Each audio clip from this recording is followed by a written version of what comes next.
So about 3 o'clock this morning, I woke up wide awake, and I was like, oh, going over the talk, and probably did 3 or 4 talks in my mind between 3 and 6 this morning.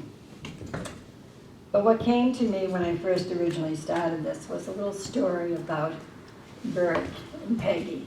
You know, they've been married for many, many years. And there was occasions where Bert would call his wife and she wouldn't answer him, and he thought, maybe she's having a hearing problem. So he called the local doctor and he said, what can I do? He said, you know, I don't want to embarrass Peggy, I don't want to get mad at me, but I think that she's got a hearing problem. And so he turned around, the doctor said, well, I can tell you what to do. He says, well, you won't offend her. He said, be about 40 feet away, and he said, in your normal voice, call to Peggy and ask her a question. So he was home that night in the living room, in the den, watching TV, and his wife was in the kitchen. And so he thought, this is a good time. He said, hey, Peg, what's for dinner? No response. So he goes 20 feet. Hey, Peg, what you cooking tonight, honey? No response. So he goes another 10 feet, calls her again. Sweetheart, what are you cooking? It smells so good. No response. He goes 5 feet. Honey, are you cooking dinner? Nothing. Gets right up behind him. He said, Peggy, what are you making for dinner? And she said, Bert, 5 times I've been telling you right along. I'm cooking chicken. Oh, I love that. So who has that hearing problem? You know, I like a little laughter. I think Sunday morning kind of breaks that, you know, that little stiffness and, you know, what is she going to say, or what music is going to happen, or what am I going to hear today? So if you don't like them, let me know. I won't do them every Sunday, just on occasion. I like them. But I think laughter is good for the soul. I really do, because when we can laugh, we live longer, because we let everything decay, you know, the care of the world and what's going on. It doesn't matter when we're laughing. I think they say we're supposed to laugh at least 5 times a day at something, you know, or watch something on TV that's funny. So please remember that. So the message today is about joy. It's a message from God. It's saying that, you know, when you wake up in the morning, that's joy. That's pure joy to say, hey, wow, I've got another day to live, and another moment to enjoy life in a greater way. It makes a difference in your heart, your mind, your soul, to be inspired and to remember joy. Because when we can come from joy, we forget about all the stuff in the universe, right? We forget about what's going on, because when you're so full of joy, you're lifting your spirit, that Christ consciousness that's within all of us. And it gives us peace and love and, you know, just being so happy about life. Because sometimes we get tied up in all the stuff that's going on in the news and what's going on in the government. Let them take care of it. All we need to do is just take care of ourselves. And, you know, love who we came here to be. Look in that mirror every day and say, you're hot stuff. I love you. You're looking good. You know, don't look at all the flaws or, you know, the things that sometimes body starts breaking down. Just send love and healing to that area and know that, you know, there's joy that lives within all of us. So it is a great, incredible essence to when we can feel that alive within ourselves. And which reminded me to a story that I'm going to kind of share with you today. Has there anybody ever been over to New Zealand? No? Good, then you might relate to this. Years and years ago, my sister went bungee jumping, and I was younger then, and I went, wow, that looked like so much fun, you know, maybe someday I'll get to do that. Well, when I was down at Agape, we were going on to the World Parliament of World Religion, where all the world leaders were coming together and we were praying for peace. So I said, I want to go. So Agape, Michael Beckwith's church, was going. So I signed up and paid my money and so forth, and we're in New Zealand, and my God, if you've ever wanted to see the most glorious place on earth that God created, New Zealand is it. We were on a bus and we were driving, and I thought, gee, I wonder if we're gonna be near any place where they might bungee jump. Maybe I might want to go see what it's all about. So I went up to the driver when we stopped at a rest area, and I said, are we going to be anywhere near a place where I can maybe see the bungee jump? And the driver said, that's possible. Yeah, we can detour a little bit.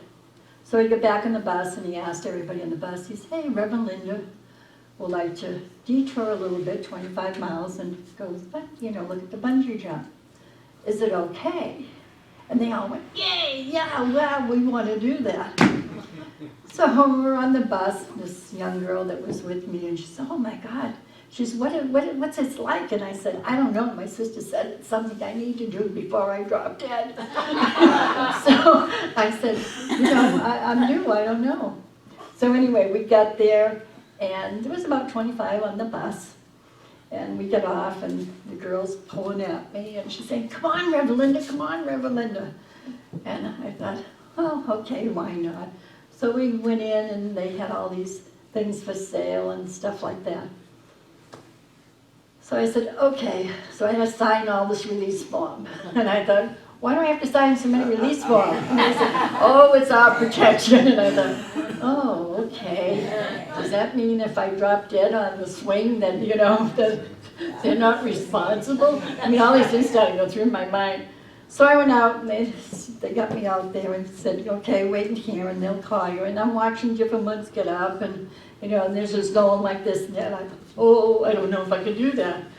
And I didn't realize how high and how the water was down here, and I'm like, oh my God. So I get out there, and they put me on this plank, and they start tying my feet. Well, I don't like to be tied up. I don't like that at all. And I thought, oh God, what am I doing? And I'm shuffling to the end, and I looked down, and I went, oh God. I didn't say, oh God, but oh God. I was like, oh, I can't do this. And the guy behind me says, honey, you have to do this. He says, well, there's a camera that's going to take a picture, and look at all those people rooting you on. And I was like, I don't know. Can you push me? And he said, no, we're not going to push you. He says, you just got to go and you jump. And I thought, oh my God, and here I am. I've got jeans on, and I got shoes on, and I got a blouse that can fly over my head, and I'm stuffing my blouse in my pants, and the guy's laughing at me. He said, well, you should have done that before. I said, oh, I didn't realize. I said that my blouse might go up and everybody will see Mother Nature. So he said that. He says, no, honey, just go to the end. He said, look straight ahead. Don't look down. Look straight ahead and go for it. And I thought, okay, all right, God, I can either have a heart attack, I can have an accident, I can drop dead, I don't know what's going to happen, or my troop might fly up. I said, but all right, and I get a little closer, I put my arms out, and I dove. And I'm going up and down, I hit the water, and I'm going up and down, and up, and I'm thinking, is this thing ever going to stop? And finally it stops. They they untied me, took me over to the boat. Then they get off, and I'm looking at 50 stairs, and by now I have I have all the waters out of my mouth because swinging, it takes everything out of you. And I thought, I'll probably drop dead getting up those damn stairs. And I get all the way up there. They had a bottle of water for me, and they said, you have to go in and sign out that you jump. And did I not know, because I was a senior citizen, I didn't have to pay for it.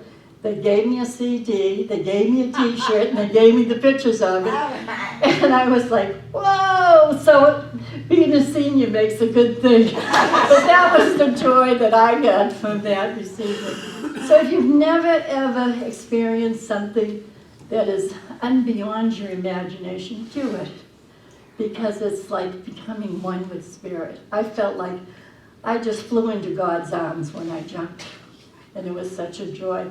And so not only being with spiritual beings at the World Religions like Ricky Bias and Roger Taylor, Mary Morris, and Dalai Lama, and so many incredible leaders, spiritual leaders from all over the world. Just being in their presence was pure joy, because it was something that I had never thought.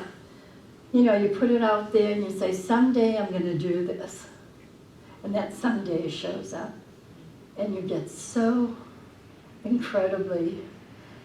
How can I'm just excited just thinking about what I experienced.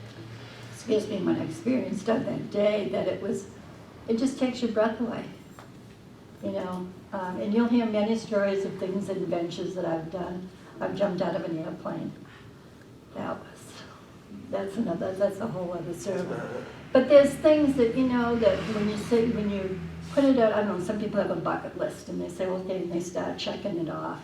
I have friends that do that, and I said, don't put a bucket list out there. Just tell God what you want, and God opens the door. I said, he always takes care of us, right? And she said, well, I never thought about that. She said, and she threw the bucket list away. And I said, God knows what you want to do. So live, you know, make sure that you live your joy and always do the things that you want to do in your lifetime. Because that's important. It's important. Because we never know when we will take our last breath. We never know when, you know, things are going to end for us. I mean, that's an eternal thing. We bond, we live, and we die. We're all evolving with energy and experiences that we're all here for a purpose. And some of us do it in greater ways than others. So in the way of the teaching, what the amazing thing was that pure joy that I got out of that whole experience, not only being on the bus, being with Michael and spiritual leaders. I learned so much, and I learned so much about there's so many different ways that people pray. There's so many different ways that people recognize the higher power within them. And what's amazing when you have 100 spiritual leaders in your presence, and you're connected, and there's so much love and joy and peace, because that's basically what we're there for. The experience of meeting other great leaders, it's beyond anybody's imagination, because the energy in the room is incredible. And there were probably 2,000-3,000 of us total from all over the world. So if you ever want to go on an excursion with a church, a mega church, it'll bless your soul. And there's plenty of opportunities to experience that. You know, through the next coming week, as Christmas is around the corner, we'll be going to Hollywood, you know, parties. Like I said, Hollywood parties. And being with friends and cooking and, you know, Christmas caroling. I don't know if you guys, you know, do that. I know Mary Ellen sings in a chorus, and she's been blessing a lot of different churches and stuff with, 300 other people? Oh, you sang to 300 people. Probably sang to them. Yeah. Well, 300, you know, that's a nice chorus. It's a good point to put out there, right, to have it grow and grow. But, you know, be gentle with yourself. Be gentle with yourself this holiday season. And, you know, the opposite is true sometimes. There's a lot of traffic and stuff like that, and, you know, that people get rushing and stuff. But let them run, you know, let them go in front of you. Bless them to have a joyous day. Sometimes when you're out shopping, people get, they get that little crankiness. Just love them. Have a good day. You know that, you know, you create who you are, and you take yourself with you all the time.